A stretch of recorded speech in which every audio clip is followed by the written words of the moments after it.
I think the defining paradigm of our times, today's times, is information overload.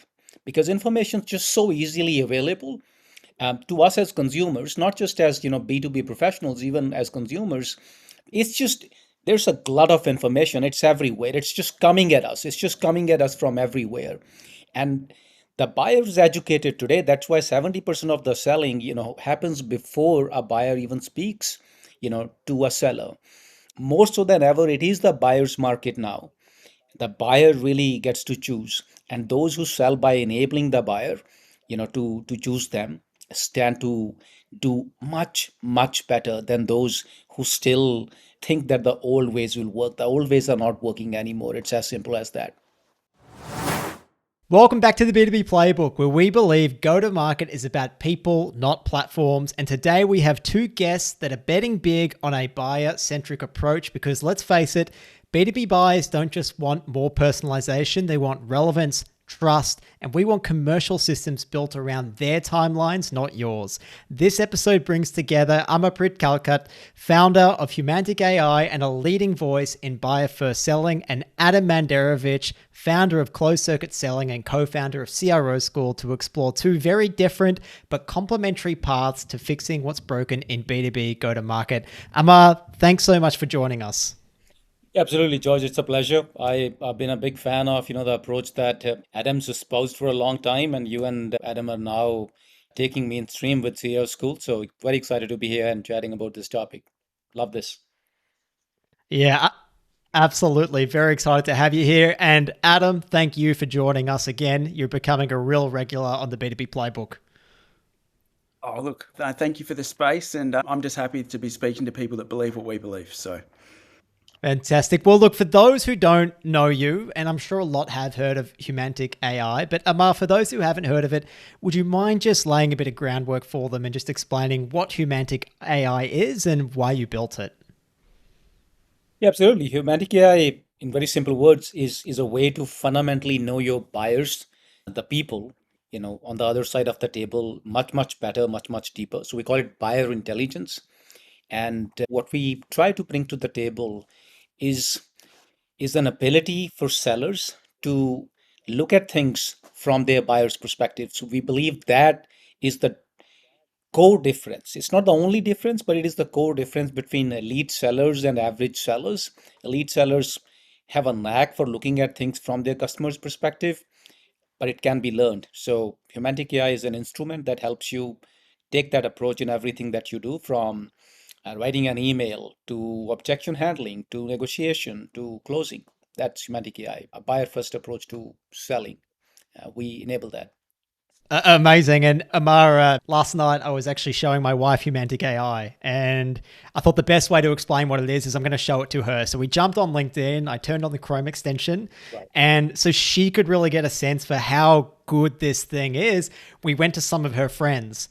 And we went and looked at her friends' LinkedIn because it's, got their profiles there. And of course, Humantic AI brings up like their disc profiles, which tells you a lot about what that person is like and how you should communicate with them.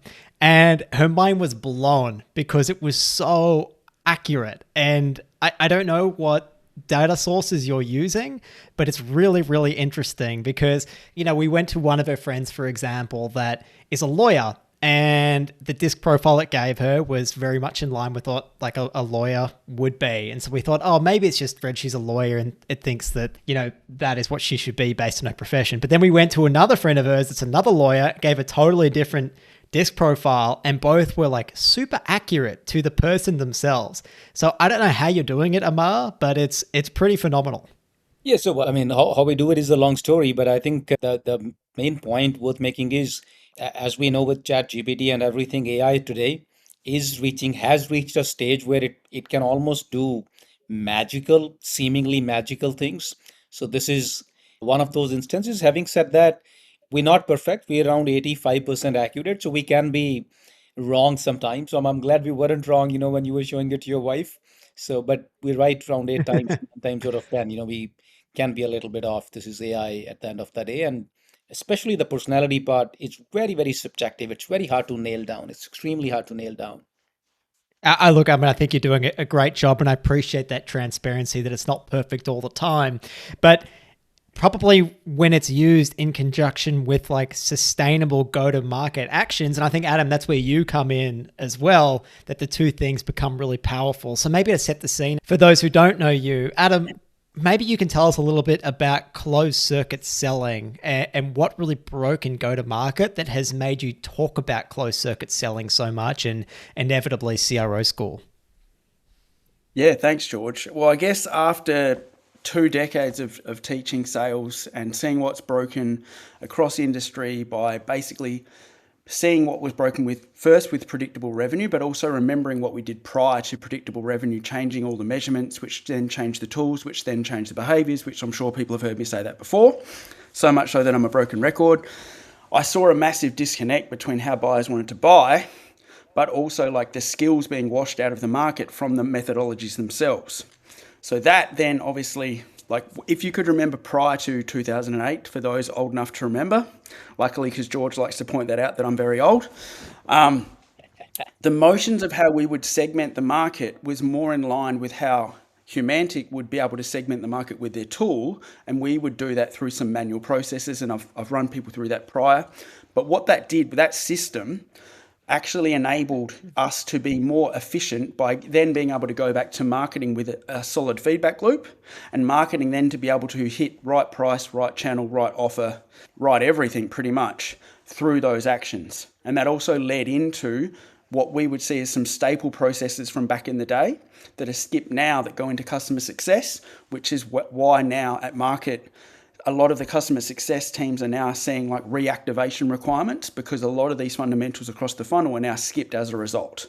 So having been in that pressure cooker environment the whole of my career, after some other little things that I did in my career that we talked about offline, but that then enabled me to systemize this across industry, across different markets, and then bring it basically to the forefront. About 5 years ago, I started talking about this live on LinkedIn. People thought I was crazy, but now with your help, George, we've systemized that to show how I built that from the sales side feeds right into an unlock marketing to do the right type of marketing, which is obviously educational content to hit their intersects of where they'd like to buy, how they'd like to buy, and get them on that process. And we've now been lucky enough to build that into a school, which can teach everyone from the C-level people that want to upskill with what they should do for commercial oversight, but as well as the founders that don't want to be held over a barrel by, unfortunately, the people they're hiring that know more than what they do. Fantastic. And for those who are just listening and not watching, what Adam used to do, the conversation we had offline, was he was also a male model. So for anyone listening who hasn't checked out our YouTube, this is the best excuse you can have to go and check out our YouTube. Come and see the male model himself. Oh, wow. Wow. Long time ago, but yeah, thank you. You got to give people a reason to jump on YouTube and subscribe, Adam. Look, I think that probably sets up the conversation nicely and also segues into what you've seen, Amar, in the last 5 to 10 years about really what's been changing about not just how go-to-market teams are actually going to market, but the way B2B buyers are buying. Has there been a real shift there? And does that kind of align with the why now is the right time for Humantic as well? Yeah, I think so. I think so. See, at some level, you could say, as the old saying goes, right? You never sell. People just buy, right? So you just help them buy. That is what good sellers do. It's always been that way. Those are the fundamentals.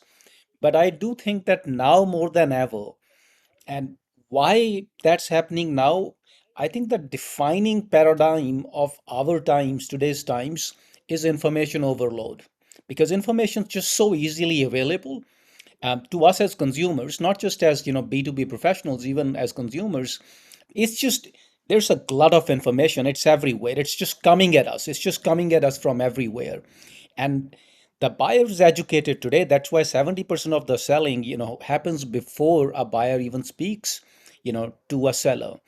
And plus with technology, and as we're seeing now, everyone is competing with everyone. Salesforce has got everything that HubSpot used to have, but now even we are competing with Salesforce, right? Because it's got agents, we've got agents, and Microsoft is selling that. OpenAI, what the hell is selling sales, AI agents and whatnot?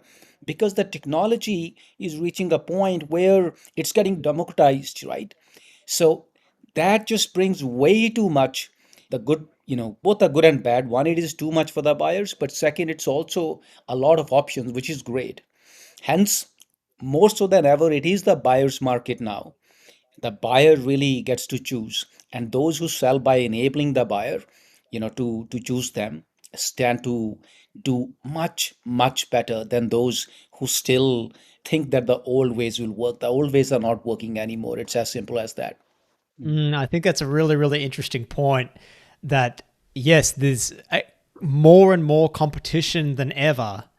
And that is a competition for our attention. You've got to know who to trust as well, which means you've got to accommodate that buyer and meet them where they are and work on building trust with them as well.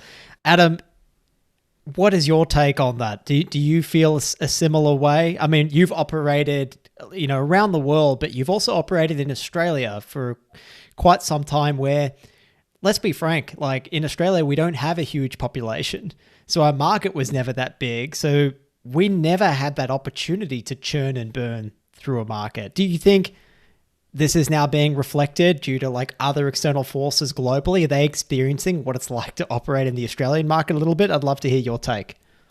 I think, yeah, good point. I think that firstly, yes, we came from a minority market where we had to make every single outreach or every single motion going forward make sense, as well as like meet the buyer where they are and be able to build that rapport without being able to just like torch the market. So that gave us the ability to maybe build some of these skills that you and I have built into CRO School, which obviously substantiate what Amarpreet has also said, because it's about meeting the buyers where they are, but making it real for them, right? So old school marketing, but that it stands true. So because we've come from that market, we've been able to obviously weaponize that, which is probably why a lot of our American counterparts haven't seen a lot of the motions and the pillars that I speak to. But if you actually look at it from a fundamental standpoint, it just makes commercial sense, because it's just meeting the buyer where they want to be met, showing them how it's going to make it real for them, and then being able to use that and allocate that in a commercially viable way. So yeah, I unequivocally agree. Yeah, I think anyone that's now able to lean into both of these methods, i.e. being able to make it real for them from some of the cataloging processes that we talk about, being able to segment the market into how the buyers want to buy from Humantic's team, they're going to be well placed probably the next 2, 3, 5 years, even 10, because we're going to be moving in one direction where the rest of the market's still leaning on to pushing for the meeting, pushing for mass MQLs, pushing for torch the market. Whereas, yeah, one market will go one way, one market will go the other. We can already see that through the amount of people that are now substantiating what we've built in the school, George. And I'm sure that Amarpreet is seeing the same from the amount of success that and noise around, excitement noise around what Humanity is doing by being able to segment not only how that they can approach those people, how they want to be approached, but making it real for them in that process. So yeah, I think, yeah, 100%. I love one thing you said. Let me point out. I mean, it's quite an insight for me. I never thought there was a cultural angle to it. Like what you just said about the Australian market being small and hence you having to make every interaction count, every step count. I mean, that just blows my mind, right? That there can be a cultural aspect just because of the nature of the market. Mhm. And I can tie it to some of the things we've seen. Like we've had per capita, I would say, higher engagement from prospects in Australia and in some South Mhm. American countries as well, even Europe a little bit. So maybe it is because it has mattered more there compared to America, which is such a large market, and you could get away with maybe skipping some of the things just because there's just such a high level of consumption and demand for everything. Mm. That's very Yeah, interesting. Yeah, never thought that yeah. way. I think that yeah, you've nailed it. I think people don't realize that Australia is smaller than Texas, Yeah. right? So everything that we do had to make sense. So when predictable revenue modeling goes in one direction, we're saying mass MQLs will never work here. It basically weaponized the ones that were really good at going to market, had to make it about the buyer, Right. which is why I built closed circuit selling to be about the buyer, but also to make it commercially Yes. viable across the funnel. Yeah. Yeah, so that's how that all happened, really. Love it. Love it. But now I think the market is catching up to what we're both doing and saying, Right. because they're like, hang on, if we do substantiate it that way and go from making it about the buyer first, we actually more commercially viable with these actions. So, which means you need less people to do less dumb actions. You need less people to do the right actions, and it costs you less money to get a better result. So, why wouldn't you do that and enhance both actions by using some of Humantic's tools to even enhance that even further? And Adam, I want to get into how you've integrated Humantic into your process and where you see it really fitting in, especially when it comes to your cataloging process. But before we get into that, Amar, I'd love your take on why do you feel that so many teams still default to this volume game, even when we're seeing that commercially it's just not particularly viable and it's getting harder and harder? Do you have any insights there? A little bit. I mean, I have my take on that because it's definitely a fascinating topic. I think a lot of it is really to do with the human psyche. The human psyche it's a strange animal. We default to the easy paths to success. That's what it is. Whereas the reality is that real success comes your way when you take the path of adversity. I mean, history has proven that. You can read history, you can read, philosophy, you can even read science for that matter. Adversity is the way, but we all take the shortcut, right? We want the shortcut to success. So whatever's easy, you want to get into fitness and people want to take the easy route. Like, I mean, I am into fitness. I know, Adam, you're into fitness. George, I don't know about you, but maybe you're as well. There is no easy route. The easy route comes back to bite you. You can get there, but it'll come back to bite you in the long run. It's just not gonna sustain. So I think it is the human psyche, first of all, that looks always, for the easy path. And weirdly enough, the volume game became easy because a lot of the tools of last generation of the 2010s decade, they made, I call them workflows easy, right? They made volume easy.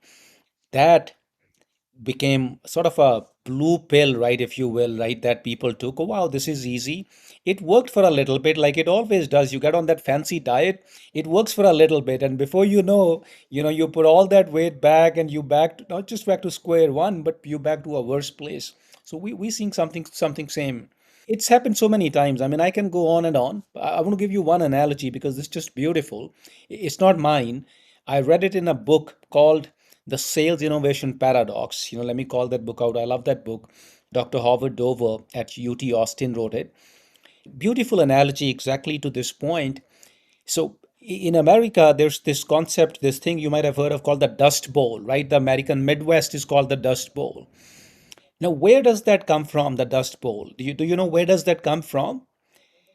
In No. 1930s, 40s, 50s, I think 40s, 50s, as agricultural equipment came in and started replacing manual labor, people just went crazy because now you could do so much more, right? Because the machines are doing it.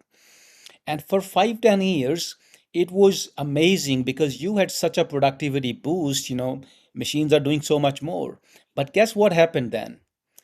The top layer of the soil eroded. The top layer eroded. That is what led to that dust bowl because now the winds will blow and it's just dusty. Same has happened with sales. We have eroded that top layer of soil. We've killed it, and now it is just not generating anything at all. So that is exactly what happened. That's the dust bowl happening in sales right about now. It's a beautiful analogy. And I think such fantastic insight as well that, yes, as humans, we always look to take the path of least resistance. And my background is Greek. And my grandfather, or my bapu, as we would call him, would always say to me, Yorgo, and Yorgo is my name in Greek, George. He'd say, Yorgo, always take the hard way, never the easy way. And growing up, I just thought, why would you do things the hard way? I want to do things the smart way. Like, why are we always trying to take the hard way? But I've got to say, the older I get and the more you get into business, you start to realize exactly what you're saying. There are no shortcuts. There truly aren't. And if you try and take them, you might see maybe a little bit of success. But if you want it to be long lasting and fulfilling, there's no shortcuts. There's no shortcuts. That's you learn with time. I have an 11-year-old daughter, and I keep saying, you know, see, if let us say theoretically, that you will hit the same outcome, right? I mean, let's say, I mean, because you want a better outcome, let's just assume if you know that you will hit the same outcome, there's an easy path and there's a hard path. It's a no-brainer to take the hard path, but it's counterintuitive, right? That is the thing, and that's why majority of people will not take that. It's counterintuitive. You don't want to take that, but that is the one that you really ought to take. That is what's going to be a much much better option in the long run, but you will not. So I try to teach that to my daughter, what probably your grandfather tried to teach you back in the day. I love that. It's very, very human. Adam, I'd love to get your take as well on why are teams still defaulting to volume. It seems like it's human nature. I kind of agree with Amar, but there's probably some other external forces as well that are pushing us towards this volume game. Yeah, so we really need to look at the work of like Aaron Ross, and I know that I say this in every interview, but if you look at how the measurement changed from meeting set, well, initially it was from open opportunities, right? Back in the day, this is like 2008, before that. Then it changed to meeting set after the book, or after he started doing that in 2010 in Salesforce, and then the book came out 2011, and then that changed the tools, and then that changed the behaviors, and then all of the fundamentals basically got washed out, and that role became a split between sales development representative and AE, and those actions basically accelerated to become standardized across the globe. So we'll find people, as I say over and over again, I'm sure people are sick of it, but we now see people in senior leadership roles that have never seen outside of that broken model and have no idea what I'm saying. So what used to happen is if you were like head of sales, you would also have an element of commercial management, because you had to also be able to have an oversight over understanding what the marketing team would do, because you would go and validate the market first. You would give that back to George's team in marketing and say, guys, could you build us this? These guys are coming to market 2 months, 6 months, 9 months, and they're going to be looking for this. Can we then match that to these personas? And off you're away. You're all commercially viable, right? That now does not exist because of that model. So people are now still kind of hoodwinked to the fact that while that measure still exists, so measuring meetings and measuring obviously mass MQLs to feed that beast, they can't see that the measurement needs to go back to how many market validations and how many of those go to open opportunity by bringing marketing into the fold, and then how many of those go to a fruitful contact at customer success, because they're still measured that way. Now, to answer your question directly, that's probably due to a lot of those, obviously pre-seed and Series A, are measured upstream on mass MQL and pipeline amounts on meeting set, right? Not necessarily pipeline velocity on how many of those opportunities go to close deals, but also go to land and expand when they get to customer success. So to fix all of this, and I know that we spoke about this with Carolyn Dilks from Paceto, we probably need to look at like standardizing that measurement to what it used to be at the commercial layer. Like how many of those open opportunities have gone through that process.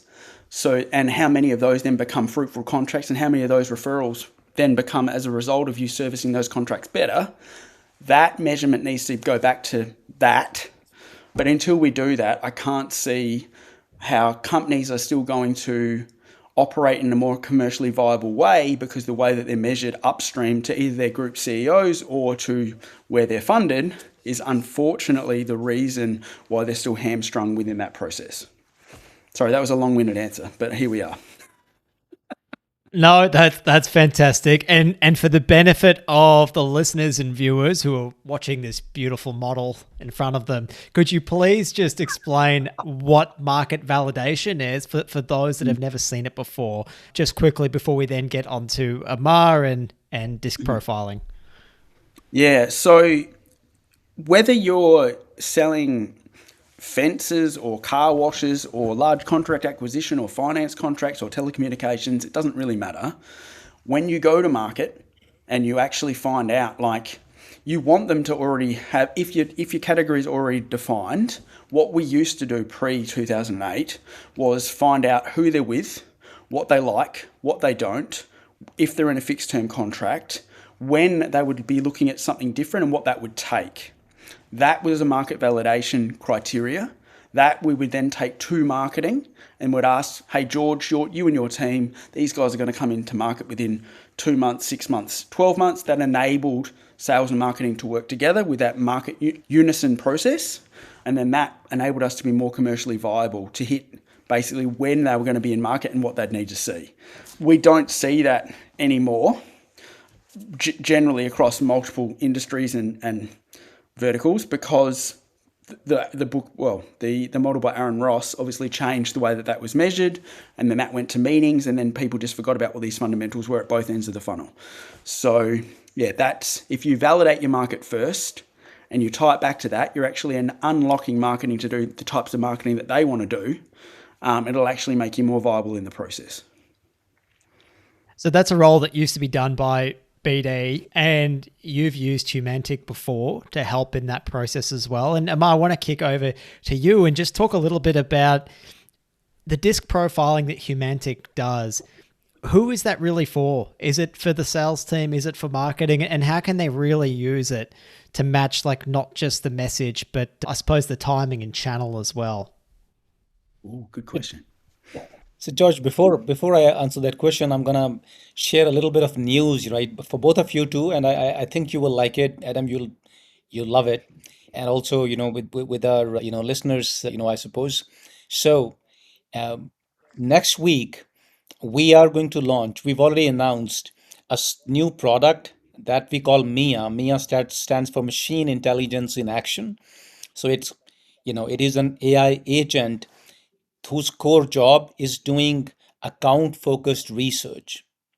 So far, Humantic AI has been people intelligence, right? Disc, personality, that aspect of buyer. But I have always said that two things matter, and you also used the word relevance earlier. So I call it the needs of the company and the wants of the buyer. The needs of the organization and the wants of the prospect, one is good, combine both, its magic. We've been the wants of the buyer, company. But now, because it's just natural for us, it's natural, our customers have been asking for that. So we're expanding that from people intelligence being buyer intelligence to combining that with account intelligence. We're calling it complete buyer intelligence now, because now both the company's needs, the relevance part, and the prospects wants, right? How do you really find a way to their heart and their wallet, and of course their mind. So that's a little bit of news. So Adam, we got to talk about how you can Mm-hmm. leverage that.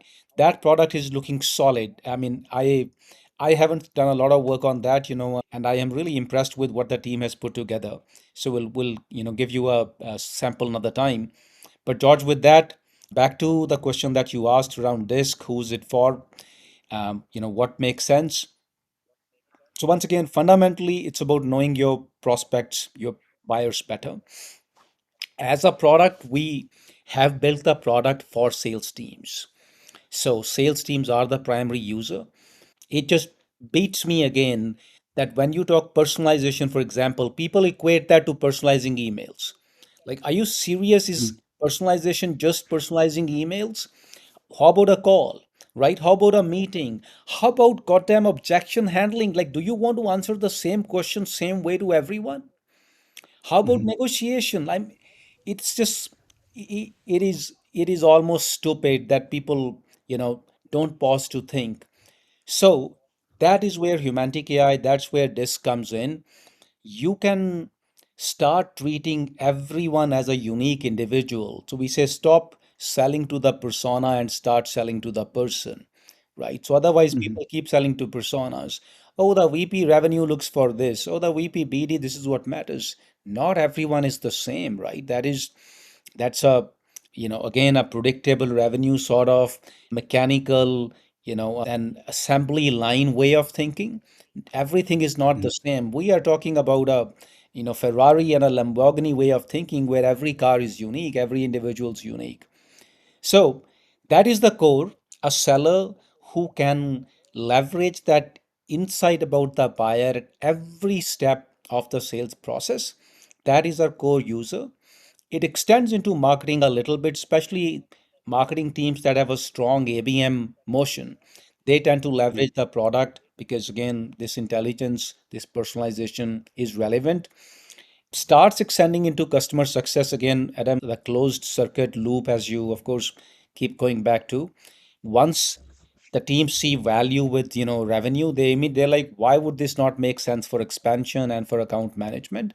But our core has been traditionally the salespeople.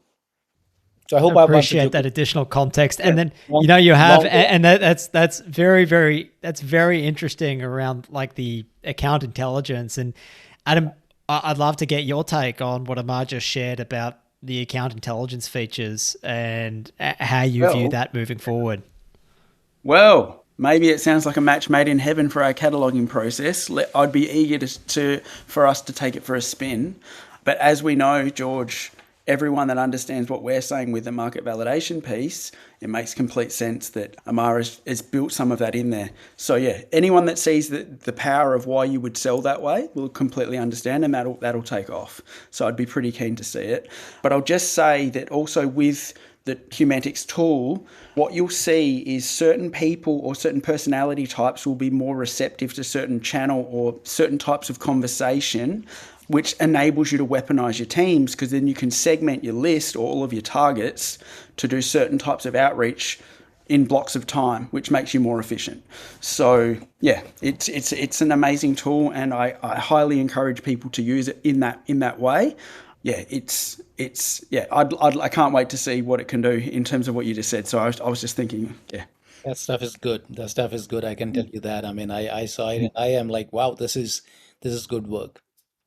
And in terms of that batching becomes like really important, Adam, especially as you have forced me, who, I'm primarily a marketer who is learning the process of sales from, one of the most amazing teachers of sales and mentors, being Adam, the male model right here. He's made me realize, because there's really no shortcuts.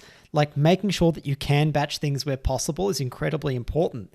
And so that correlation, Adam, that you have found between certain profiles or disc profiles and the channels to reach out to them on is really, really useful, right? Because you Yeah, can well, just like yeah. motor down through a list between like, okay, these are the touches I want to do on this channel. These are the right people to do that for, before you then switch context to do another channel. Is that what you're getting at? Yeah, well, yeah, we can go further than that. You know that listening to this will realize that we released our first issue of the Pulse yesterday, which is a revenue leader report about benchmarks. Now, what we found during that process of the outreach ourselves was certain types of personalities were more receptive to those channels of outreach to have those discussions. So if you are selling something or asking questions to the market to validate the market, it would just make sense to know which ones are going to be more likely to have those conversations, so you're not wasting your time and your money and your effort in places you don't need to. Where can I get my hands on this report? I haven't seen it yet. Well, apologies. We have already sent it to Krish. Okay, I'll, okay, I'll I'll yeah, get it yeah, from her. I'll get him to circulate. Sure, Yeah, I'll get it from her. I'll get it from her. But yeah. I it haven't was seen it was only yesterday evening, Amar, so that's okay. Yeah, we just released it. And look, there's a lot of AI out there distracting people. And Amar, I think I've seen you say that AI for a lot of teams can be more of a hindrance than a help. Would you mind elaborating on that a little bit? Yeah, I think I don't know if that's you read just today because there's something I wrote about just this point just today itself. So look, let me clarify and also expand. See, generally, I see I'm an absolute AI buff, right? And I have been an AI buff, in fact, longer than most people. Like if I told you how long, you would say bullshit. You're lying, Amarpreet. So let's just call it, really, really long, very long on AI in general and what it can do. So what I like to say generally is that, AI, it's, wings for those who can fly and crutches for those who cannot walk, right? It just, that is how powerful it is. But I think what you are alluding to is, I was just, something happened and that thought came to my mind that in some ways it becomes shackles, for those who choose to take the lazy path, right? And I have, because AI can just do good enough stuff automatically, like you just ask it and it does it. And if you are lazy now and you don't improve that, then you are actually producing something lesser than what you might have produced, right, with by applying yourself, right? Might have some will and some will not. So that is what I think is a bit of a risk. I don't think everyone's gonna that go that way, but I hope that people are cognizant. But again, because it again goes back to what we said earlier, the human mind and the human psyche, right? We want to live in the least entropy world. We want to do the least amount of work possible, and if AI lets us get away with something, many people will just start opting for that, and I don't think that's going to be the best case scenario. The best case is when we combine AI with what we can bring to the table as humans. I love that. And you put it a lot more eloquently than I did. So that is the phrase. Was it crutches and wings? Yeah. That's much nicer. Adam, what is your take on this? I mean, you've been screaming about people missing the fundamentals in what they're doing. I've now, the closer I've got to you, read that as they're not doing the hard work. Do you feel like that people were getting closer to needing to do the hard work because maybe they were starting to realize that the actions they're taking are not actually that commercially viable, but now people are adding in another layer of AI to make a more efficient spam cannon? Like, what's your take on all of this and how people are using AI and perhaps the wrong use case for it? And there's maybe too many questions in there, but humor me. That's all right. I think I think extending on what both of you have said, on my take on that is it's weaponized the good to be better, but it's also weaponized the bad to be worse. So if you're not already a good operator and you don't know where to point the thing that gets you the better thing, you're going to spend more time doing more dumb shit. So what we now see is layers and layers of tech which is only in the place of what the people should be doing in the first place, which is market validation, right? So you can do that with a minimal amount of tech if you just know how to do it. So what we're now seeing is people being lazy, which is what Amar's saying, by adding extra layers and extra layers and extra layers of these grids and tables and blah and blah and blah, which is only adding layers of cost and layers of people and GTM engineers in the place of what they should be doing in the first place, which is just segmenting their list and validating their market. Like, all that they're really doing is adding cost and time in the place of what they should be doing. But they can't see that because they're still attracted to lazy and shiny, right? So if you had minimal amounts of tools, so if you segmented your list with Humantic and you knew how to validate your market, you probably wouldn't need the 3 GTM engineers and your data scientists to work it out in the first place. So that's my take on it. I know that people think I'm pretty controversial, but I just say it as it is because I struggle to believe that we could be more efficient like years ago with butcher paper and Excel spreadsheets than what we could be now with adding all these extra tools, which is just adding tools in the place of what you should be doing. So I'm not saying that they don't have a place, but nothing's going to replace first party intent. So first party intent comes from the horse's mouth. But if you're just adding things in hypotheticals before you get to first party intent, then you probably need to be having another discussion with who's paying your bills. So it all comes back to buyer first, making sure that you're ingesting like what works for them and getting that information firsthand. And Amar, you are a buyer first, I would say kind of a thought leader as well.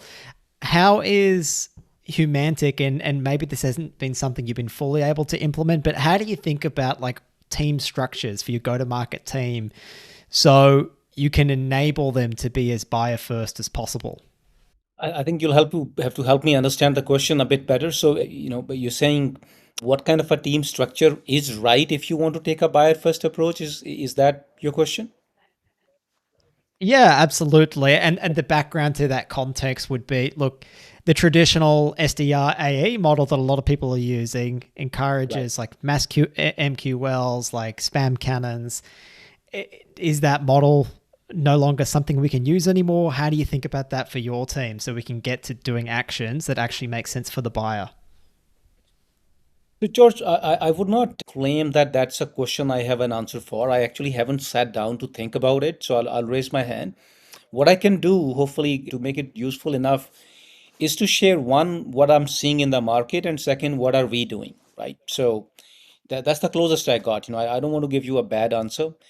So, one, what we're seeing in the market is that as the deals become larger, as the deals are large, it's mostly been full cycle sellers.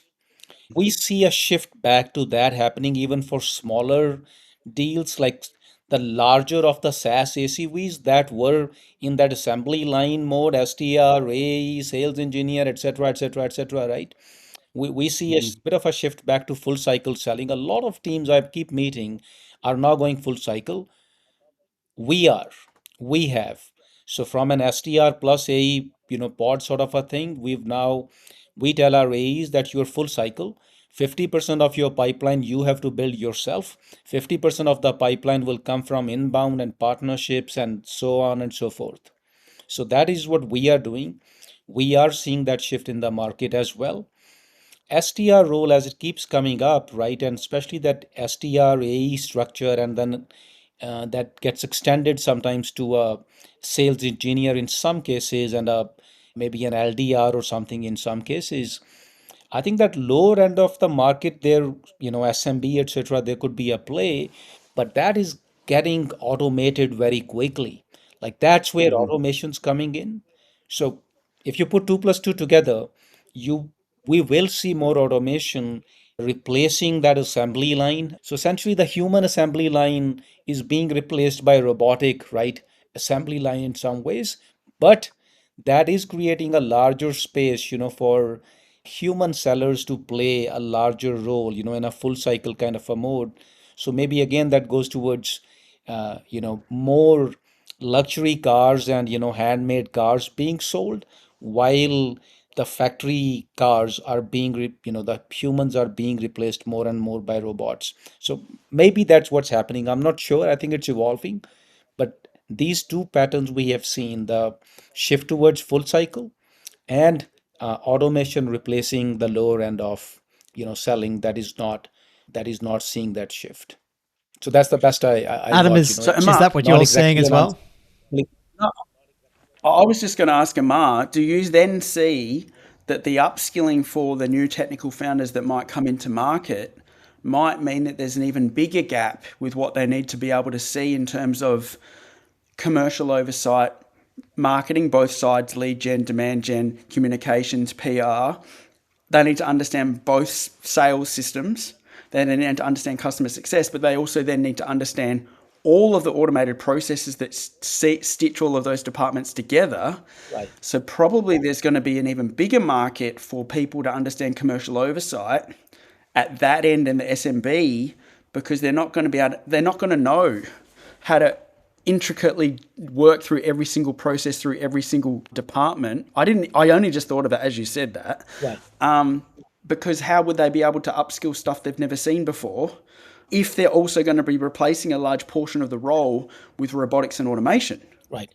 So yeah, I think I think so. you're right. I think so. So I was talking to someone. I think my team asked me, or it's slightly different context, but I think the point applies. So someone said, "Hey, are product managers going to replace engineers, or are engineers going to replace product managers?" Right? Because development is becoming AI enabled very, very quickly. So, good product. And I said, well, to me it looks like good product managers will replace poor engineers, and good engineers will replace poor product managers. So what that means is that Mm, that is how the AI is going to yep. push us to two extremes. So yes, I do believe that human seller will have to become, significantly more commercially aware, plus have a wider level of skill and a deeper level of skill, and they will they will Yeah. commercialize it like, you know, maybe you can make 3x of what you make today, right? I mean, that is what happens. So Hmm. that is where the good sellers will go. But the bad sellers, right? The bad sellers who don't use AI to become good or who don't upskill themselves significantly, I think they are, whether they are STRs, whether they are AEs, I think they stand to be replaced, I'm saying, not just aided, they stand to be replaced by AE, irrespective of where they are in the food chain. I think the AI is coming for those people who cannot significantly grow their capabilities, who can't build those wings, right? Like I said, you can't use AI as wings that enables them to fly. I see that happening in engineering. Bad product managers, you don't, AI can do a lot of their work. Same thing with bad engineers, right? I mean, AI can do a lot of their work. Both of them are beginning to go out of jobs already. It's happening. Mm. I agree. I agree. I think it's gonna drive a chasm at both ends of the market, isn't it? Yes. Yeah. Yeah. I think Yeah. there's, I mean, I'm just trying it to, I always try to draw patterns because I think history in many ways has this repeats itself, right? So we were talking about fitness earlier, and like I'm sitting in San Francisco right now. I think one thing, if you come to US, right, and I split time between India and US, more so in US that you see is that the fitter people are more fit and the unfit people are more unfit, right? Hmm. There's a clear wedge. Like India, the wedge is not that clear. Everyone is like closer to the mean, right? So it's closer to the mean. It's kind of a normal distribution, if you will. But out here, there is, it's a bimodal distribution, is how we would call it in statistics, right? Fit people, they're like amazingly fit, amazingly fit. So like I'm a reasonably fit guy in an Indian gym. People are like, oh, Amarpreet, you're fit. And I'm like, when I go to US, I am barely above the median, right? I mean, I'm no one, because there's so many fit people out here. So that, but the other side is true as well, right? So that's just a pattern that comes to my mind. What AI could enable, what good science can enable, right? That is where science and diet and everything, health, and exercise, regimen, etc. That is what they have done to fitness, if you see. Mm. Agree. I think if you get Adam started on fitness, will never ever end. Oh, look, like would it would I possibly talk about like an analogy for inner Sydney East, or we won't go there? I No, think I think it's I have seen some of Adam's fitness pictures. If I'm not wrong, somewhere Adam was fit, and maybe probably still is. Is my guess. Yeah, we're not gonna ask him to take his it, shirt off. Adam will let you keep it on. Yeah. no, it's very it look he Oh is I'm wow. going to embarrass him, but he is very impressive, that's for sure. And I don't know how much you know about Adam's like personal story, Amar, and he's putting a book together, and we're going to help him do that. Adam has experienced some pretty serious adversity coming back from never being told, sorry, he's never going to be able to walk again. What did that happen, once or twice in your life, Adam? Mm. And now you're still back playing AFL, which is Australian football, which is a contact game, at Mhm. the ripe old age of, what are you, Adam? 23 years old? Oh wow. Yeah, yeah, yeah, yeah. Well, as serious as all of that is, we won't railroad the show with that, but we will tie that into the story of closed circuit selling and what we built with CRO School, because it lays the foundation of how we got there and how you and I met and how we found out all these things about business. But yeah, yeah, I don't wish anyone to have multiple spinal injuries on anyone. Yeah. But I'm glad that I'm through the worst of that now. But I guess I'm also numb to the fact that, yeah, not trying to sidetrack, but I'll just close off on that. I don't know when my body hurts anymore because I'm so used to pain. I don't actually know. Like, you know how you go to the doctor and they're like, oh, have you got 9 out of 10 pain? Take these painkillers. I don't know. Like, I'm so used to my spinal cord hurting. Yeah. Yeah, look, when my grandfather said always the hard way, never the easy way, I'm Yeah, not sure that's exactly yeah, what he yeah, yeah, meant. I don't think yeah, he meant that mm, hard, but yeah, no, yeah, yeah. it's an amazing story. I want to be respectful of your time, and I know it's late there. Is there anything else that we haven't covered that you'd like to share today, whether it be your thoughts on go to market generally or anything you want to share about Humantic? And feel free to say no, but I just want to check in with you to see if there's anything else. Well, I think, I mean, you've really covered a lot of ground and, all the big points, key points that I would probably want to make in a conversation like this. I'll probably just wrap up, by saying this, to those in the audience, who are into sales, that, there is a good way to sell. And there's a question that all of us sellers, all of you sellers, right, need to ask. And that question is, why doesn't a kid grow up wanting to be a seller? When was the last time you met a kid? Okay, Adam, you did. Well, love that. But that's extremely, extremely rare, right? Yeah, That yeah. doesn't happen. Like, no kid grows up Mm. wanting to be a salesperson. Why is that so, right? Why is sales, such a um, unacceptable career choice, if you will? And I want to leave it on a positive note. Let me tell you, and I share this story often. To me, it's just so meaningful. Let me tell you about a profession that actually is one of the most respected professions today, but wasn't some time ago. So if I ask you, which profession is, which one or two professions are the most respected, what would you say? Let's just ask you quickly here. What would you say? Probably a doctor or Or a a lawyer. lawyer Yes, or let's pause accountant. there. Yeah, Exactly. Let's pause there. Doctors, what if I told you that 500 years ago, which is not a long period, right, in the big scheme of things, 500 years ago, doctors had equally bad or even worse reputation than salespeople. You would go to a doctor, before the Renaissance in Europe, doctors were seen as quacks, as charlatans, as people that you do not trust. This is real. Mhm. Fast forward to today, where you literally named, doctors as the most respected profession. I think that is the question we want to ask ourselves, as salespeople. Can we do something? Can we do something that is how sales becomes? If doctors can go from there to there, even if it took a long time, right? Took them maybe, I don't know, 50 years, 100 years to get to that point. Sales ultimately moves the world, right? Salespeople move the world where, there would be nothing happening if selling wasn't happening. I mean, selling literally moves the world. But the secret to that, and that's where I think we converge, that's where I would leave it. I believe with all my heart that the secret to that is taking that buyer first approach.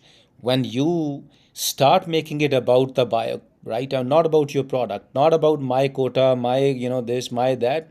It is about the customer's problem.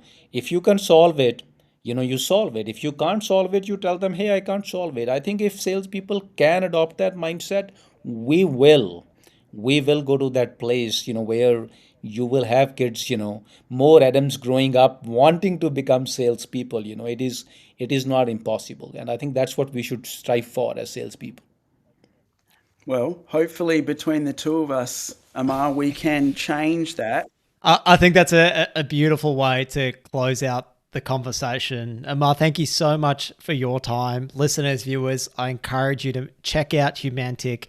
Follow Amarpreet Kalkat on LinkedIn as well. Absolutely worth your time. Whenever he comes up in your feed, there's something of value there. Adam, of course, make sure you follow him too. Adem Manderovic, CRO School, closed circuit selling. Make sure you check them out too.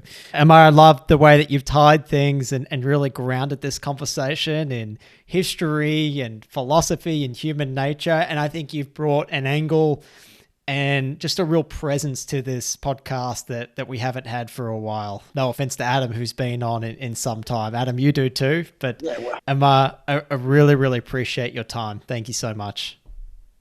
Absolutely. I think both of you made it possible. I mean, I have truly enjoyed this conversation, and I think it's because of what you brought to the table. So it's probably brought out my better side. So thanks to both of you for helping me share some of those things that keep running through my mind. Thank you. Awesome. Thanks, Amar. Thank you, Adam.